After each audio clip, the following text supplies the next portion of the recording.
an Unspoiled Network podcast. This is Spoil Me, covering The Veiled Throne, Dandelion Dynasty Book 3, Chapters 10 and 11, The Call of the Tribe and the Stowaway. In these chapters, we get to see Takval kind of start to sympathize with some people that he feels he really should hate. And also, it looks like there is a god turned mortal on board our ship. And they don't know that's who they are. Welcome to Spoil Me.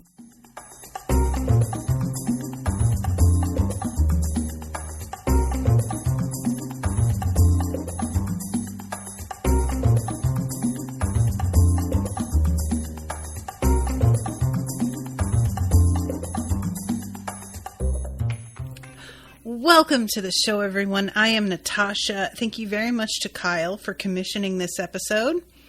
So these two chapters, first of all, I just want to mention, and this is not an issue with you, Kyle. When you listen to this, I am not criticizing you for the way that you broke these chapters up.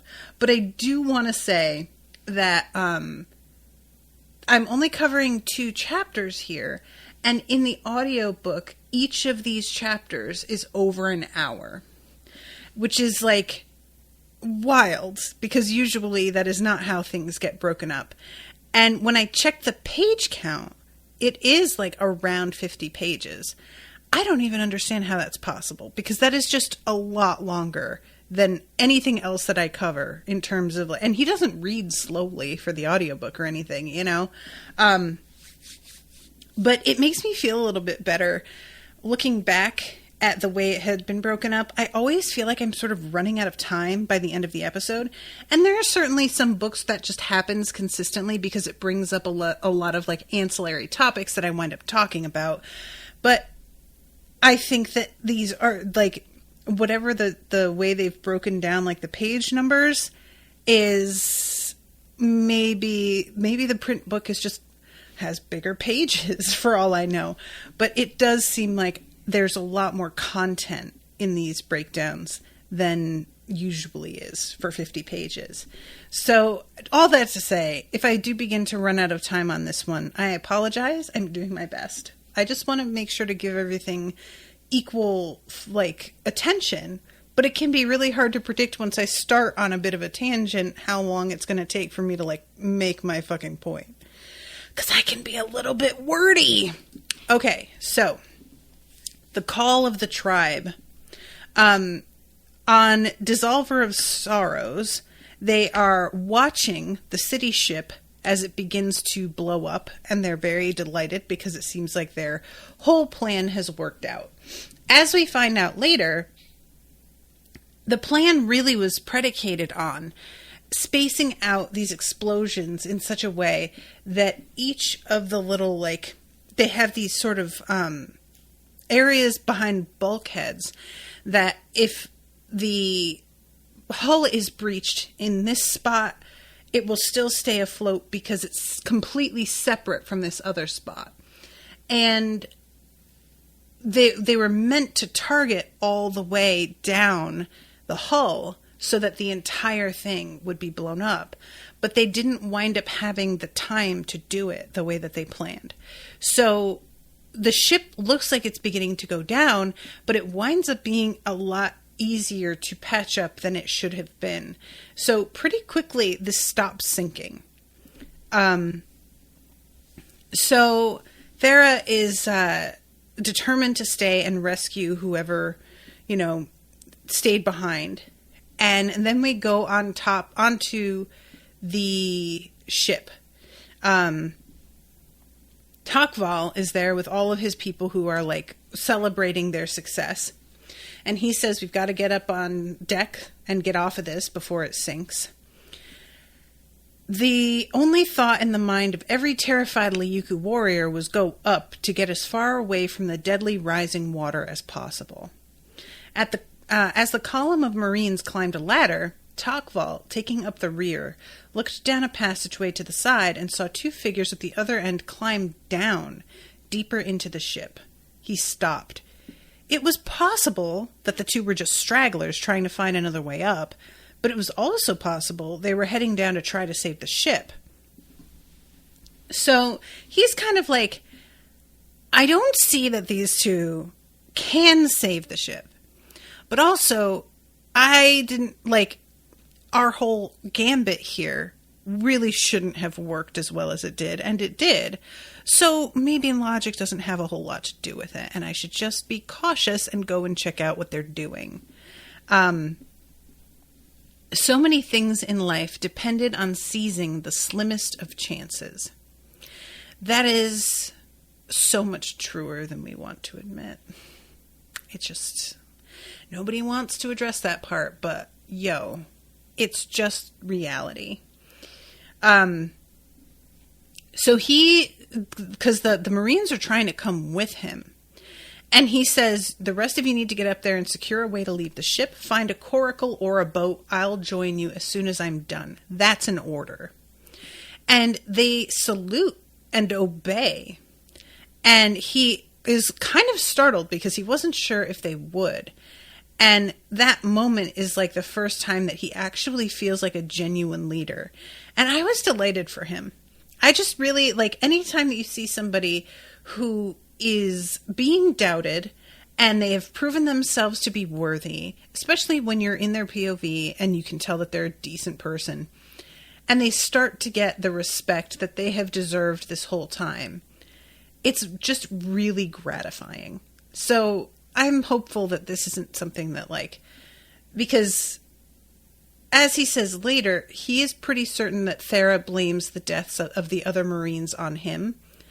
I wonder how true that is, because he's, you know, I don't know how much he really knows her yet. And to be fair, saying she blames me for their deaths, that sounds really aggressive, but all it might mean is simply like she knows that I took on something else, and blame is like, it maybe comes across as a little bit more intensely, what's the word I want? Antagonistic than it really is. But yeah, I'm hoping that doesn't have too much of an effect on things. He notes the fact that Dara seems to be really genuinely glad to see him, and he's hopeful that this means that she's actually started to care about him as a person. So I'm also hopeful for that. And that, you know, I think that she has been more able than the others to see his worth and his potential as a leader. So hopefully this moment is going to continue. So then we go to Thane Naku.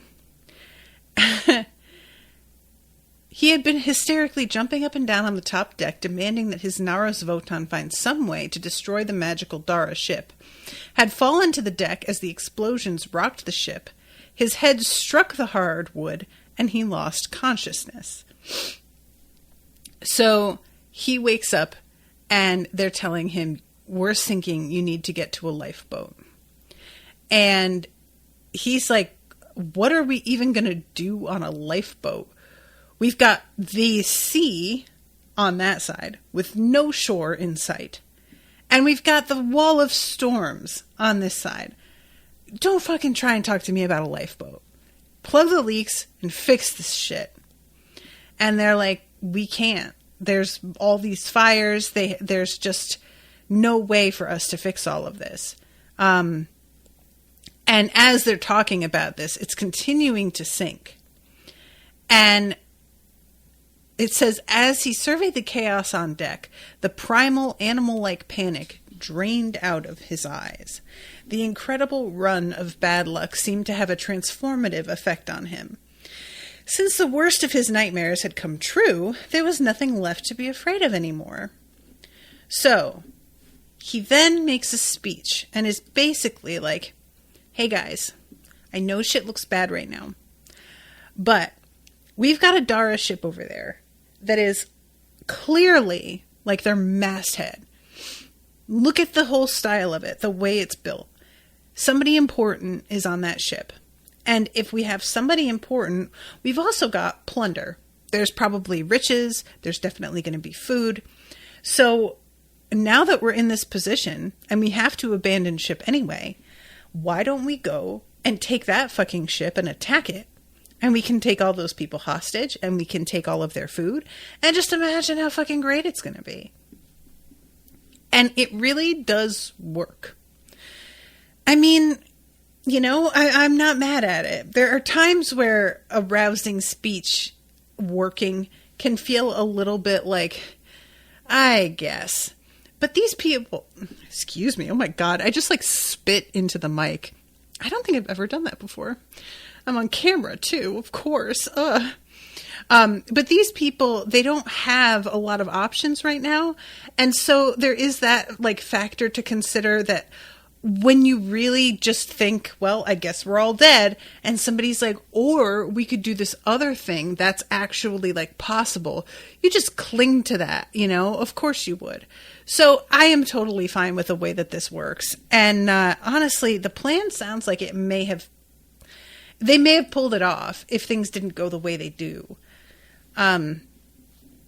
So rather than eking out a few more days on the high seas and rickety lifeboats, the better choice by far was to take the Dara ship. Once again, the Lyucan warriors rushed about the deck with some semblance of order. And then all of a sudden, they noticed the ship isn't sinking anymore. And they are feeling themselves a little bit. They think that like this is the gods smiling on them, which why wouldn't you? A few brave Lyucan scouts managed to dodge the Dara assassins and spreading flames until they found a way into the dark interior. They returned to report the water, which had flooded the lower decks, was no longer rising. In fact, with the top deck now closer to sea level, it was even easier to launch the coracles and lifeboats to go after the Dara ship. So, they head out, and then we go to Dara and the Admiral who is watching things, and they're realizing that it has stopped sinking. And they explain about the compartments and that they only were able to take out 2. And they realize, okay, yeah, they're launching boats because they're going to try and board us. And everybody basically is like, okay, so what we're going to do is we're going to mobilize to make sure that these fucking barbarians don't get shit from us. We're going to scuttle the ship. We're going to toss our supplies overboard. We're going to like kill ourselves so that they can't take us prisoner. Like, honestly, as much as I understand Dara being like, okay, but there's still some hope left. You don't need to completely give up. I also admire how practical they're being. This is the kind of thing that I want to have, this sort of presence of mind of being like, oh, well, my last act is going to make sure that they think they're getting something out of this and they don't get shit. Because that's a beautiful fuck you. That's a really nice way to just be like, haha, you may have won, but what'd you win though, as you fucking sink under the water. But Dara, she has a moment where she's sort of thinking about the way that her parents approached problems. And I really love this. She's so great, guys. I love Dara so much. She's thinking about whether or not she should, like, basically surrender and hope that they allow them to live. Or should she, make some sort of dramatic gesture? And it says, after all the planning and sacrifices, were their only choices to be enslaved or die? And then she thinks, I can't live in the shadow of my parents. They've fought their battles, but this one is mine. Girl, yes. Look, I don't really know what it is to live in the shadow of your parents. Like, both of my parents didn't do anything for their careers or anything like that I have pursued myself, feeling like I have something to prove. It's not something that I really relate to. But I can imagine the feeling of it, especially when they have the kind of like, I mean, you're living in a monarchy and both your parents were sort of legends, really. And every eye is on you now. And not only would that just be a lot of pressure anyway, but then Thera has been given the right of inheritance as a woman when that isn't really, like, done. So she has even more that she feels she needs to prove. And that is a lot of fucking pressure. So, yeah. So she asks whether the ship can dive. And they're like, we can, but it isn't something that we can sustain for very long. So I don't know what you're planning, but we also can't go very deep. So it's not like we can escape that way. And she's like, that's not what we're doing. And then we go back to Takval. He comes across Toof and this other woman. I don't know if she introduces herself here. I'm trying to find it. Radia. But I don't remember if she, like, says what her own name is. But they are coming down here for Tana, who is one of the Garinifans. And it's a really interesting moment because they are risking their lives to save this creature. And Takval is taken so aback. He assumed that there wasn't any sort of relationship going on between riders and Garinifans anymore due to the changes in the way they have been raised. The whole change, it turns out, because I was thinking that this was all Tenrio, who was the one who made it so, because the previous, I don't know how many of you remember this, but the way that this had been structured before was that riders would get their one mount and they would create this really strong bond. And this would result in extremely effective riding while that warrior was alive. But if that warrior died, even if the Garinifan was still alive, there was no guarantee that it was going to be rideable by anyone else because it had been accustomed to that one person and may or may not cooperate with having a new rider, which isn't super efficient when Garinifans are like your entire weapon, essentially. So what Peku instructed everybody to do was to treat them much more like inanimate objects and have them enslaved and threatened into being compliant with riding with any rider.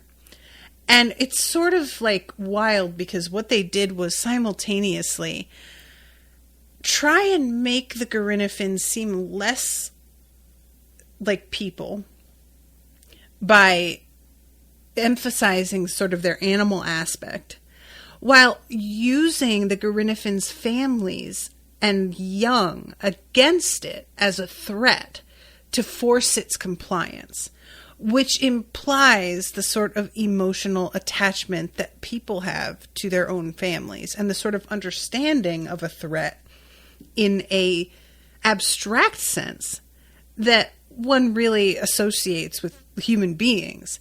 So it's like, we're going to use this against them and know that this is how their brains work and that it will be successful. But we're going to also pretend that they don't have the capacity to be, you know what I mean? Like, it's just a really fucked up situation. And when they mention about how they don't like the new way of raising them, this was what I thought was interesting. The new way that Toof referred to had in fact been first devised by Peku Nobo Aragaz of the Aegon, his own revered grandfather. Nobo's innovation of de-emphasizing the personal bond and replacing it with a system of bondage maintained by threats and punishments directed at the war Garinifans' aged and immature relatives had been instrumental in the conquest of the Lyucan. Peku Tenrio had simply adopted his old enemy's system and then expanded upon it. But having cared for these creatures for years as an enslaved Garinifan groom himself, Takval felt conflicted about his grandfather's invention. So I was like really interested in this. The fact that this system that I had assumed was all Peku Tenrio's brainchild turns out to be something that he just like kind of took the idea and ran with it. And I like the fact that Takval has a complicated relationship with it, realizing that like this was something that one of his family put into place, and that it is effective. It's super effective. But at what cost? This is always a question, right? There is no denying that certain things are going to be more efficient. And we, just as people, tend to associate efficiency with being inherently better. And it's just wrong. You know, it just is. It's better, in quotes, if you have one very specific particular goal and you don't care about anything but that goal. And unfortunately, a lot of people do work that way. So, you know. So he's seeing that these two are coming down here. Radia says she's scared and can't find her way out. We have to help her. We're her only family. Can we postpone this fight until after we've found her? And Takval agrees.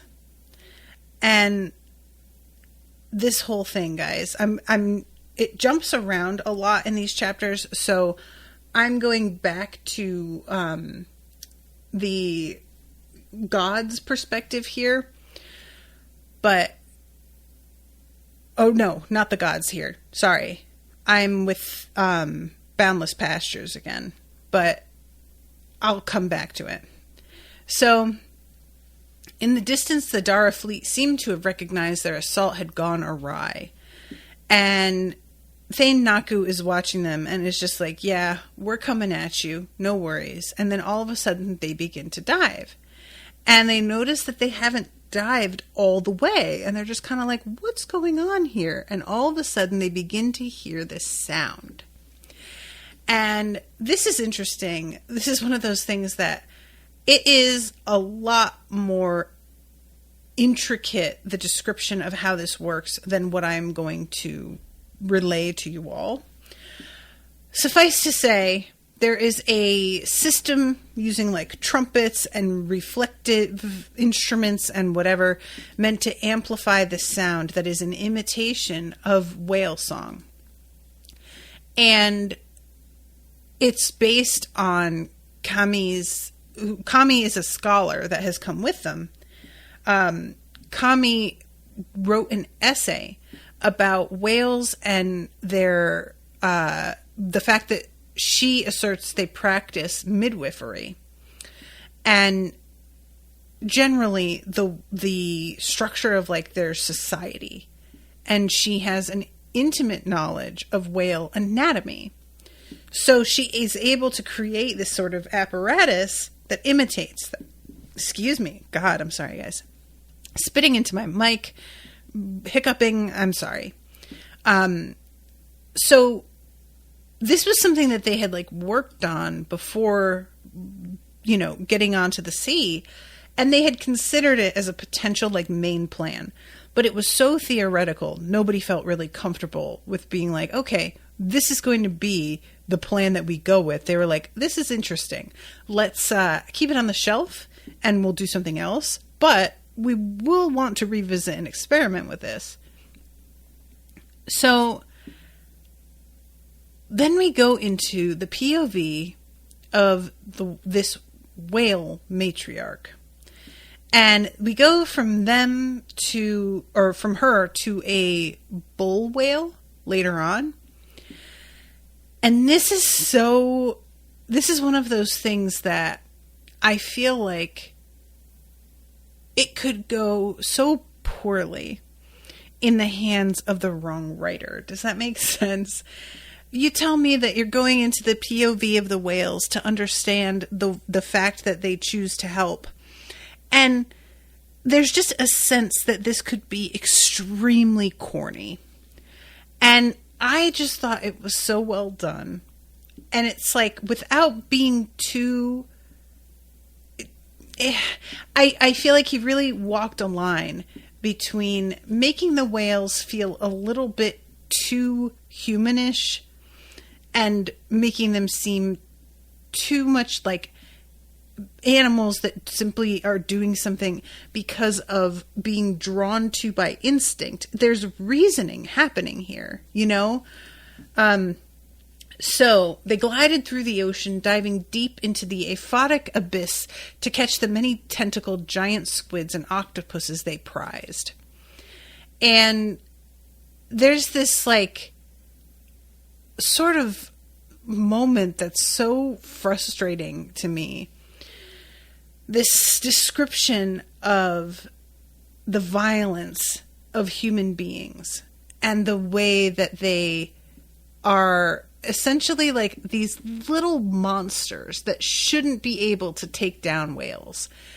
But because of the weapons that they hold and the way that they work together, they can do it. And it's just so sad to me because I am in complete understanding that there was a time when whaling was like the way people survived, you know? But it's the eternal question about sacrificing another life so that you can continue to live.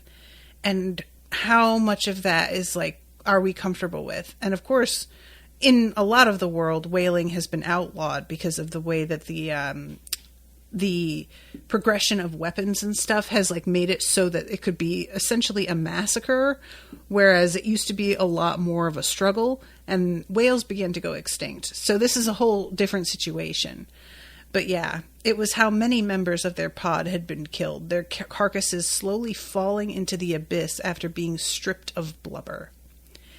And it's just so sad, you know, the idea of like, oh yeah, we just take what we want and then we dump the body, and watching as like these little creatures do this to somebody who had actually meant something to you.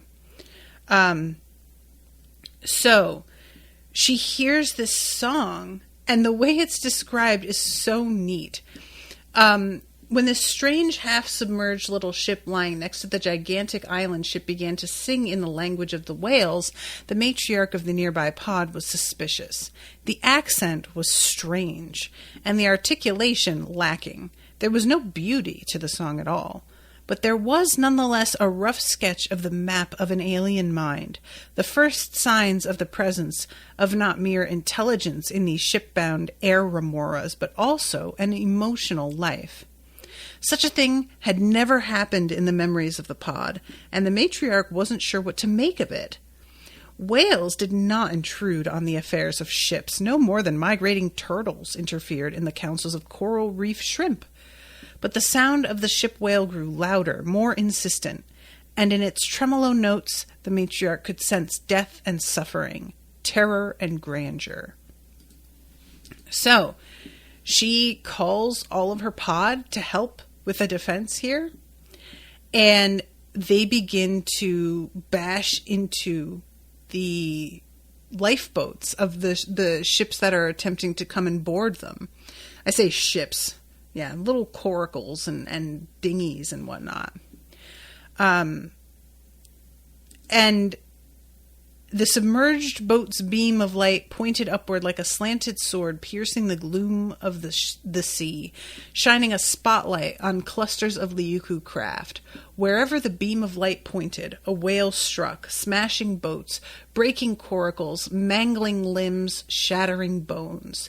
The screams of terrified Lyucan warriors filled the air as the rest desperately oared their way back to the city ship.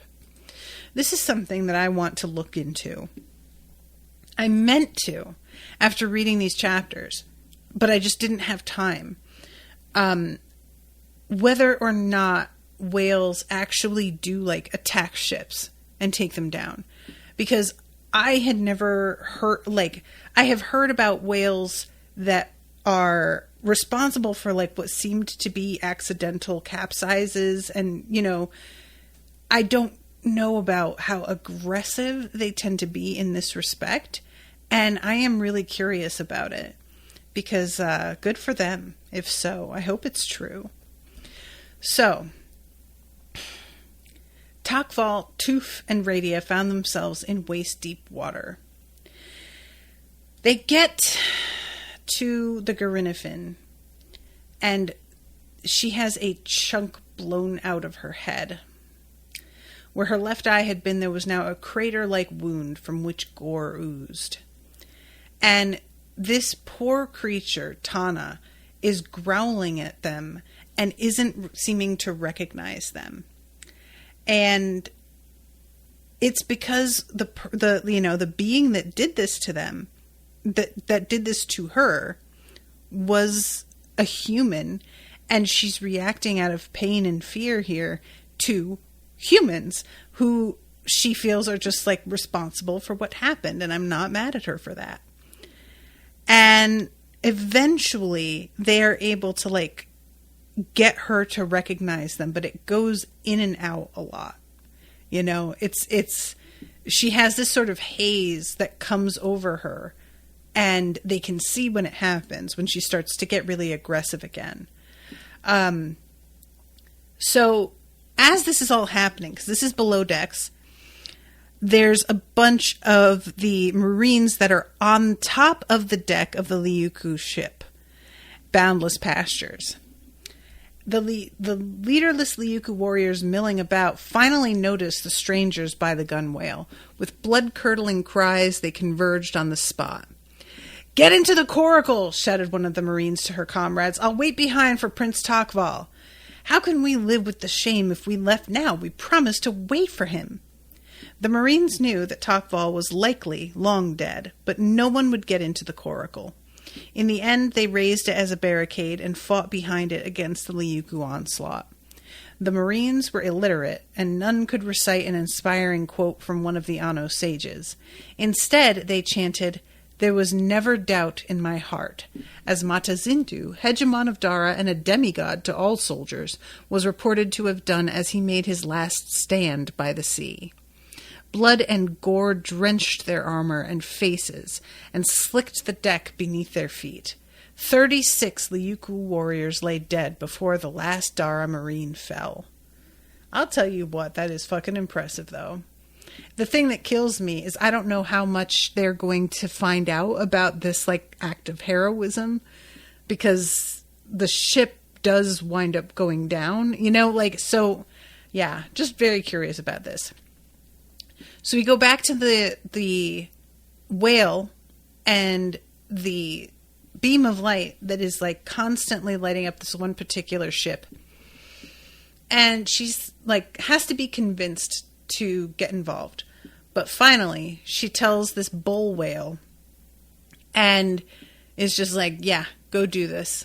Go take them down. So this is really fun because the bull whale is a badass. He accelerated toward the ship that loomed ahead like an island. He circled the ship once, trying to find a weak spot. Axes, clubs, broken spars rained down around his head, glancing harmlessly off his barnacle-armored skin. The bull whale wasn't afraid. He had survived countless encounters with whalers, and he had the scars to prove it.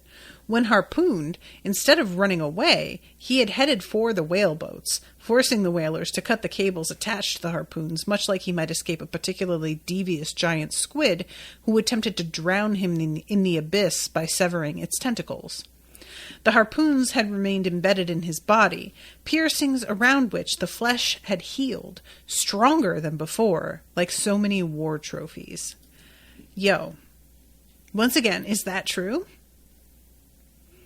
Like, he's like building armor around himself with the weapons of attempted murder? That's really fucking rad, though. Like, isn't it? That's, I hope it's true. So, I love this moment. Never before had he thought to attack the whale ship itself instead of the whale boats, but why not? So he's looking around, and then he sees the ship is starting to move and try and get away. And he's like, oh, perfect. Because if it is accelerating and I am accelerating toward it, that means that the impact I make is going to be a lot more effective. So from the spot where they'd found Tana, deep at the stern of the ship, Takval, Toof, and Radia climbed, ran, swam, jumped, always staying just a few steps ahead of the lumbering beast that crashed through behind them. And they make it out into this area, and it's like a sort of stable. They ran across the wide open space until they reached a thick wall of oak that doubled as one of the structural bulkheads that divided the ship into watertight compartments. The three dashed over to the base of one of the ladders and began to climb. If they could escape into the opening through the thick bulkhead, they'd be safe for a while. It would take a very long time for Tana to find a way through. She'd have to either climb to the top deck or bash her way through a solid wall of thick oak. So she's coming after them. Again, she doesn't recognize them. So this isn't her like fleeing because they're worried for her and they've gotten that across to her. This is her chasing them because she sees them as a threat and they are fucking fleeing. And then all of a sudden there's this massive impact and they all fall and none of them knows what's going on. Radia is like, did we hit a reef? What is happening? And they look down and they see that water is gushing up yet again. So all the ladders had been shaken loose from the wall by the impact and now lay across the floor in a jumble like eating sticks at the end of a meal. The catwalks leading to the opening to the other side had been ripped off their anchor points. And I was just like, oh, this is rough. So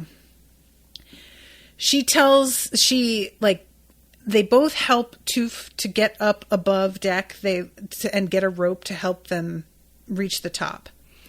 And he is trying to get up there. Maybe we can extend the ladder with sections. Another crash, and despite the best efforts of Takval and Radia, the unsteady ladder would not hold. Toof lost his grip, tried to slow his fall, and collapsed into a heap with the other two at the ladder's foot. They struggled to their feet, their backs against the wall. Tana lumbered toward them, her pupilless eye red with fury.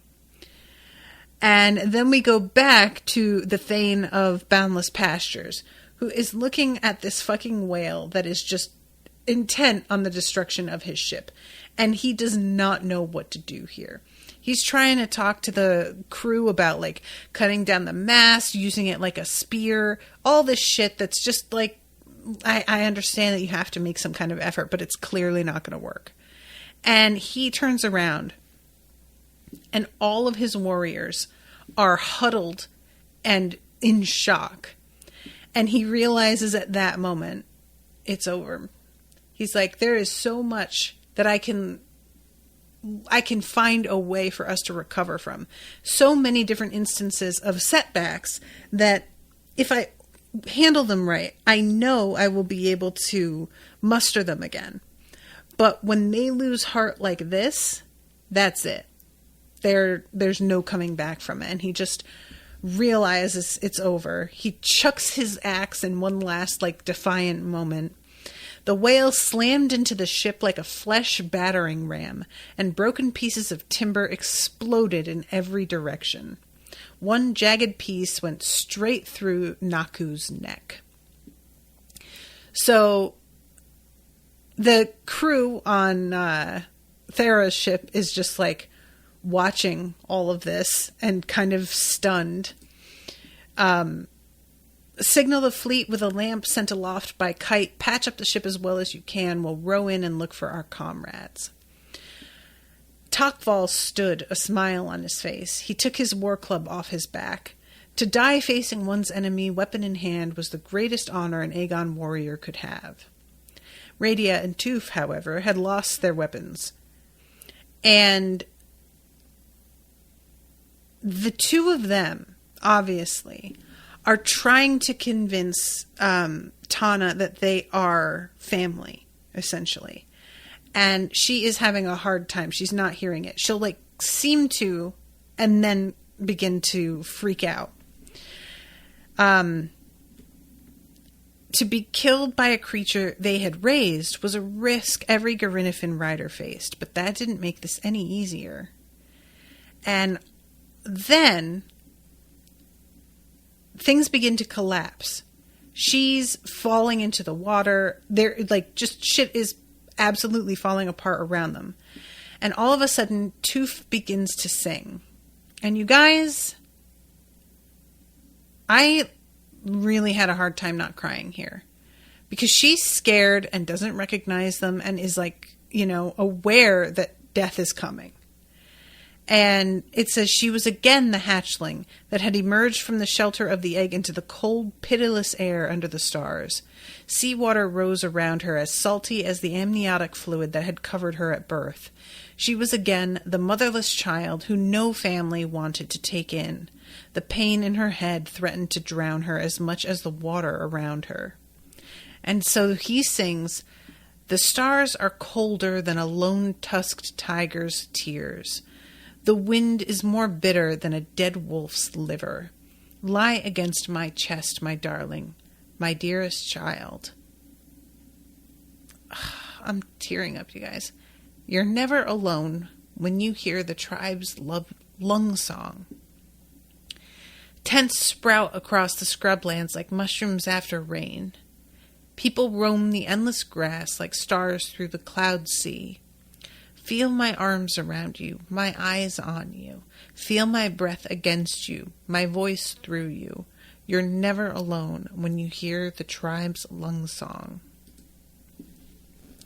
You guys, it's so, this really got to me bad. And she finally recognizes them. She sniffed the air, and a moan of joy escaped her throat that sounded like a baby lamb bleating for her mother. They are thrown into the water. Tana climbed out of the hole in the deck, waddled forward, and leapt into the sea, stretching her neck toward her family. Incredulously, Takval followed Toof and Radia and climbed onto the neck of the Gerinifin, and as the ship broke around them, the Gerinifin swam for the stars.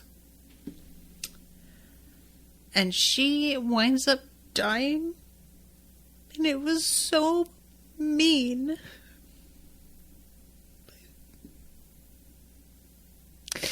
Look, I've been a little bit more emotional than usual lately because the world is what it is. And it's been rough. But this just really got to me bad. I wasn't ready.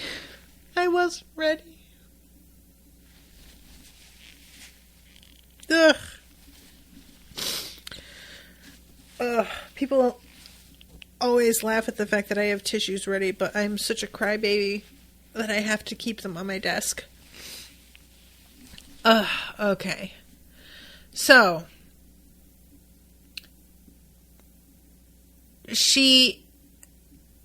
with a final wheezing, apologetic groan, the Gerinifin stopped struggling against the relentless sea. She began to sink, and the 3 human riders on her jumped off to swim next to her head.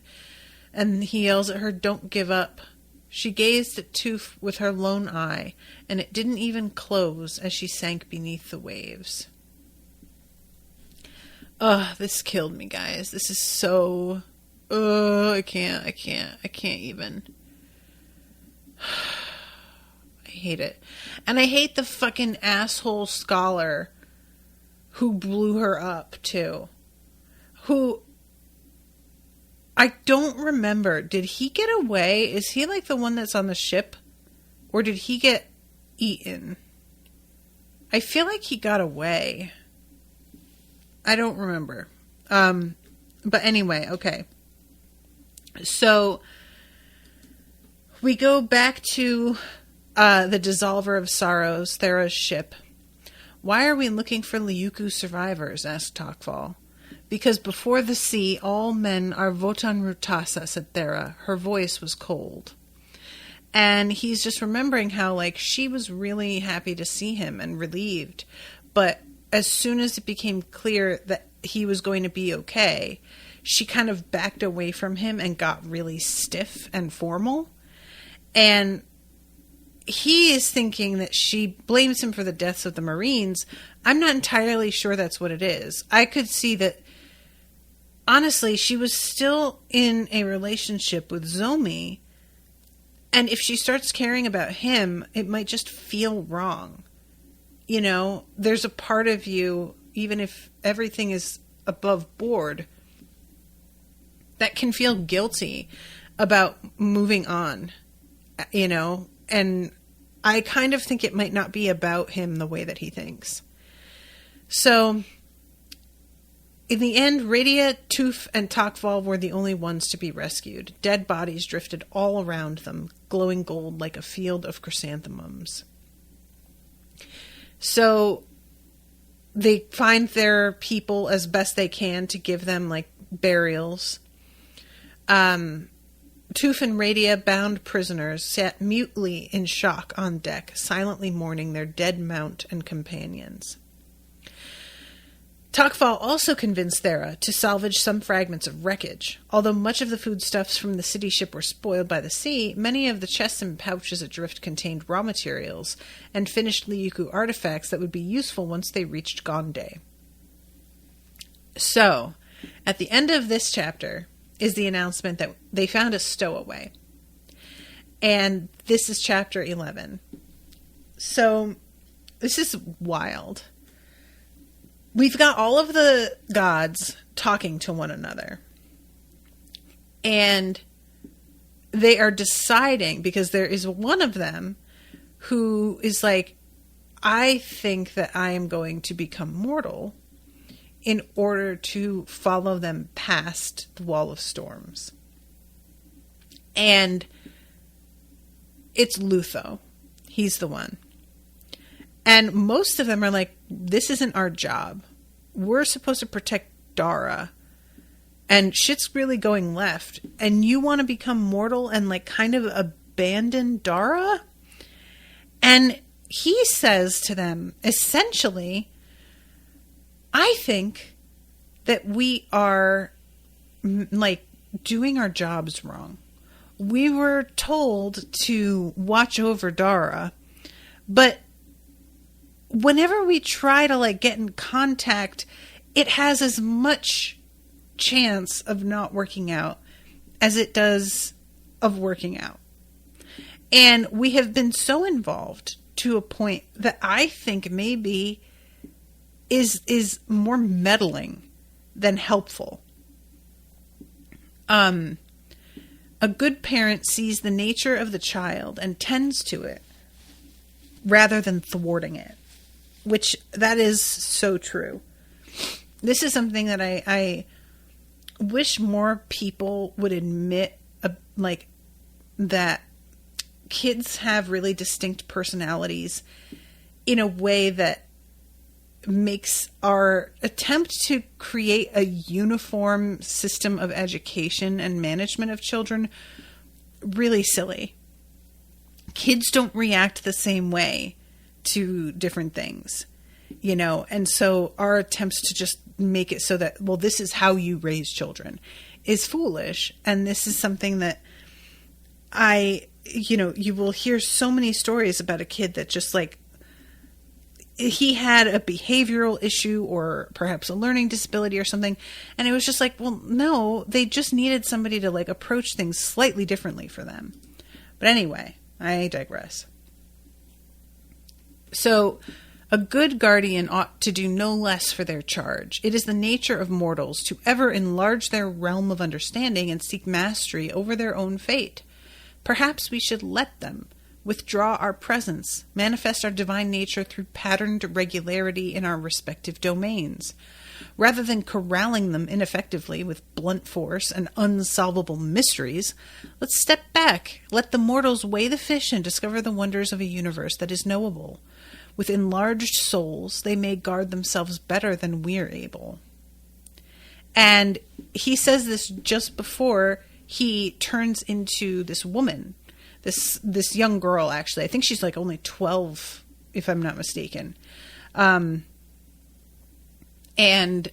when they respond to him, he has already become mortal and he can't hear them anymore. So it's wild because the way it seems like Lutho manifests is just suddenly appearing in this I think he says later on that she was found in a root cellar. Well, it's not a cellar, but it's a compartment for storing produce, right? So I guess he just appears there. And despite the fact that she's mortal, she's receiving help from the rats who are like bringing her food, and they bring her a coat, all of this stuff to like help her in a way that does feel like, okay, you might be mortal technically, but you clearly have like some sort of connection to things, that either it's from the gods watching you and helping you because they know who you are, they know which of the humans is Lutho, or because there is something about even this mortal manifestation that has some sort of effect, you know, an aura to it. So we see all of these like moments of learning from her, and the way that she begins to understand eating, begins to understand thirst and drinking. The creatures returned with more things for her. This time they were round and succulent. She bit into them, and her tongue tingled with the delight of first sweetness. So I'm assuming, because the other food that they bring is like stringy and salty, I'm assuming that's sort of like dried fish or dried meat. And then fruit is what I'm thinking. And then she begins to touch things, and her hands, when she's doing it for so long, begin to bleed. And at first, this new feeling, she's sort of like, oh, that's interesting. And then gradually, as she realizes it's not going away, she's like, oh, okay, no, this sucks. And she had not known that she was cold until she was no longer cold. Change was what made knowledge possible. Which, that has been highlighted by 15 people, according to my Kindle. And there's a reason, There's just so much that until we see a different way of doing things, it doesn't occur to us that there's a different way of doing things. And it's wild how limited your imagination can be. It really is kind of scary, So she begins to then notice sound. And that is the thing that's really starts to affect her. She's like noticing her body moving with it. She feels the urge to sing, and that's what leads to her getting found. Because she's literally just sitting there in the dark, alone, singing to herself. She tried to imagine the sources of the new sounds, gurgling and splashing, screams, terrified babbles. More water came into the hold. Those long-tailed, furry creatures fell into the water and swam to the walls, trying to scrabble their way up the slippery surfaces. So, I hated this.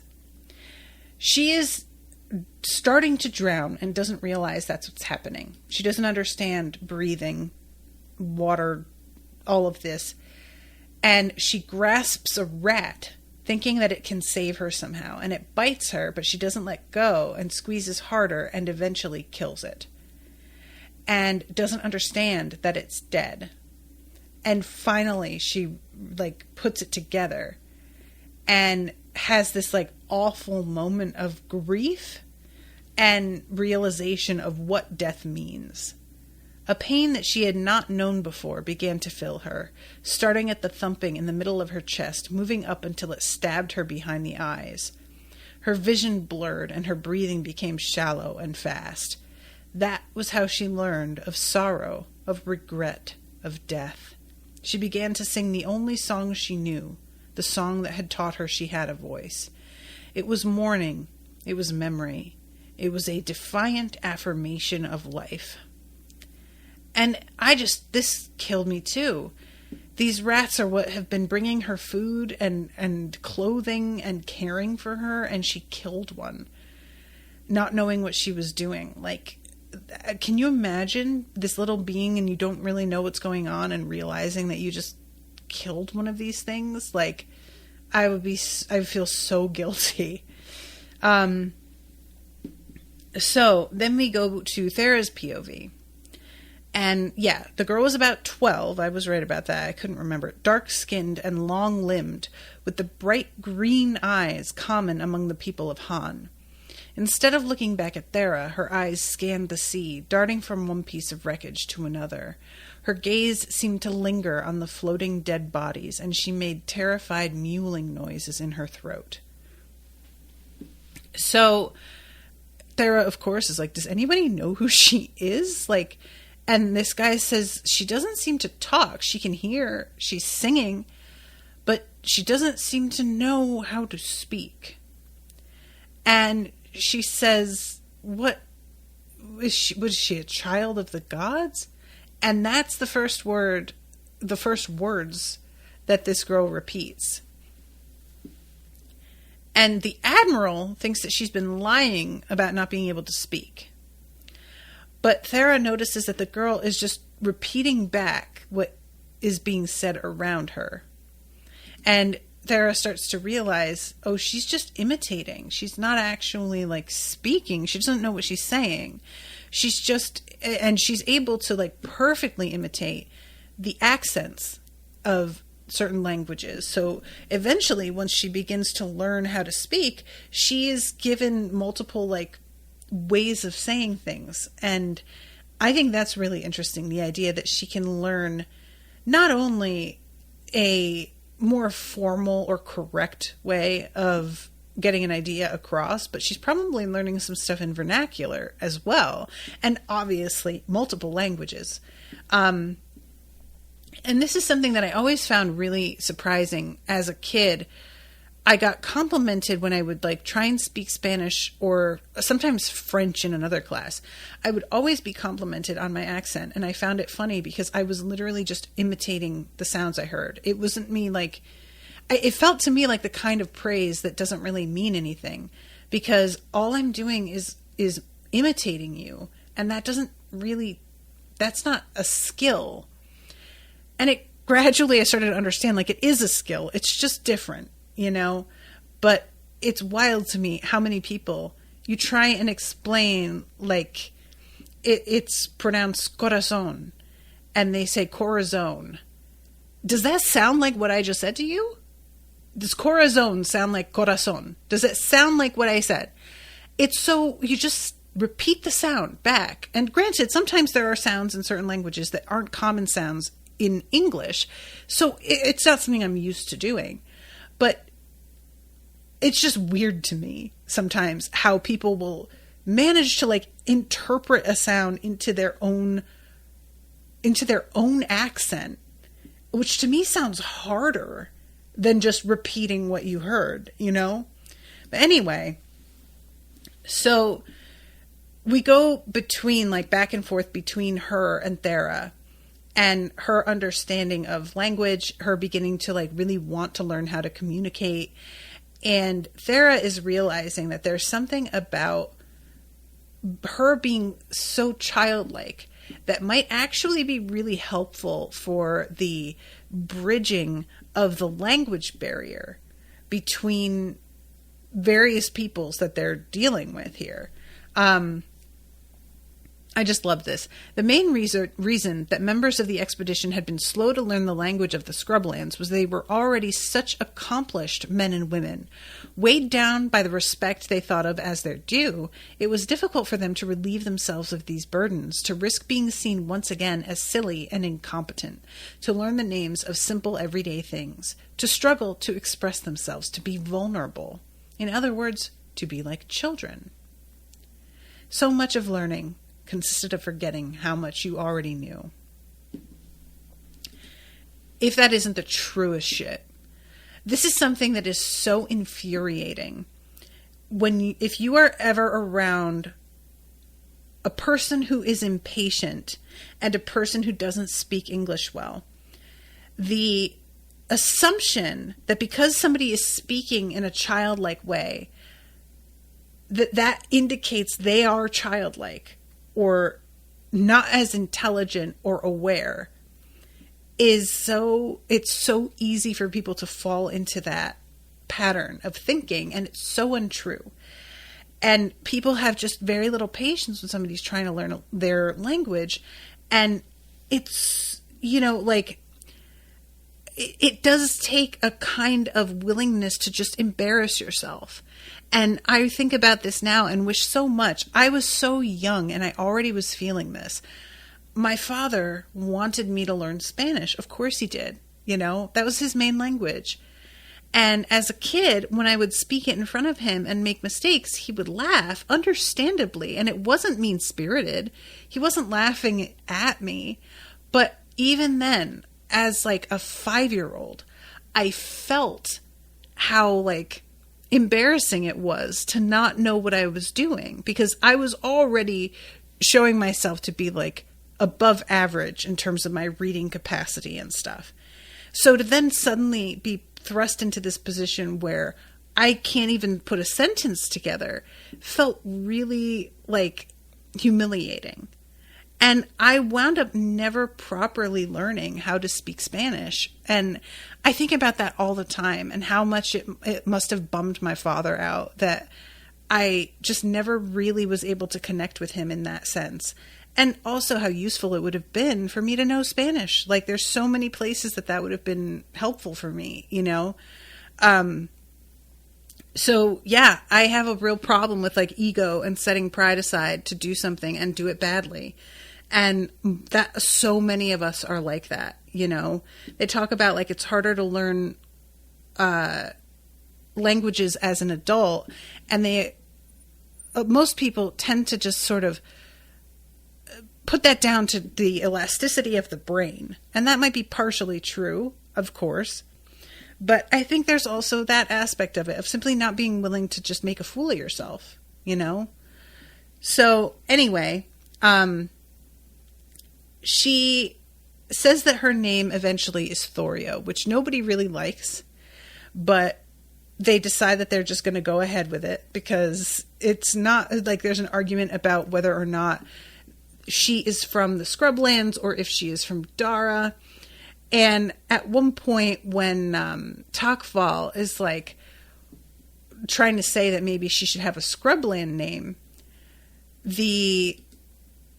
one of the scholars is like, why should we give her a name that isn't found in the Anno classics?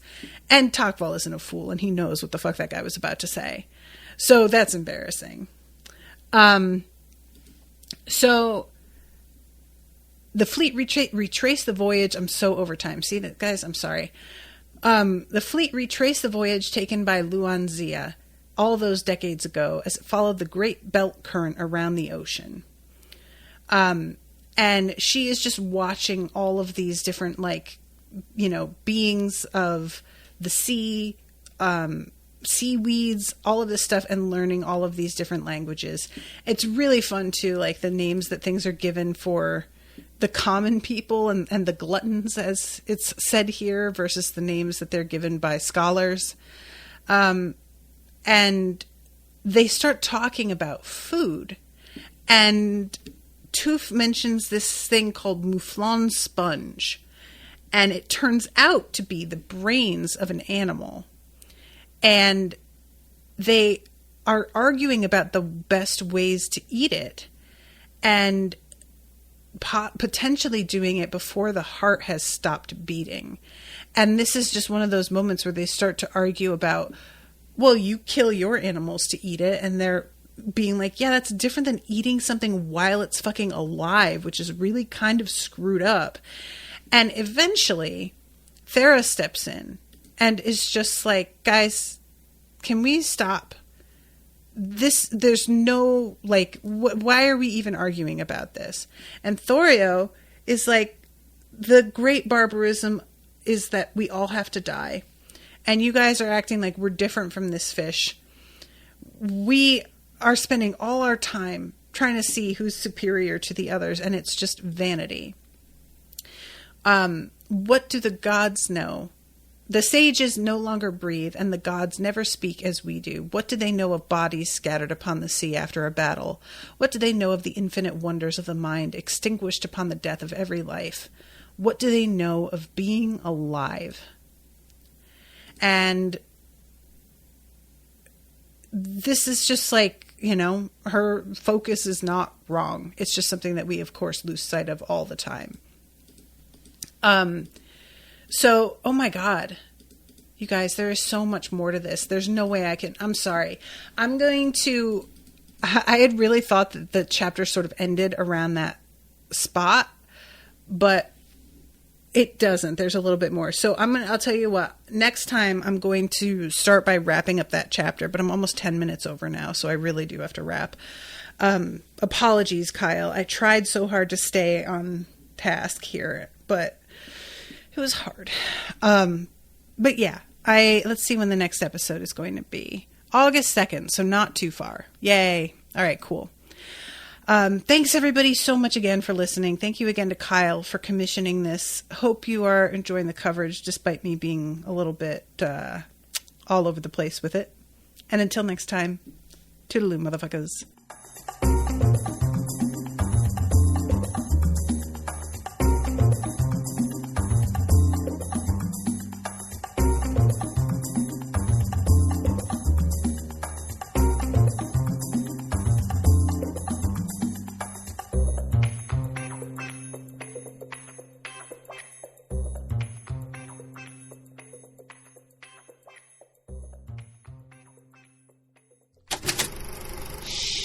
That was an Unspoiled Network podcast.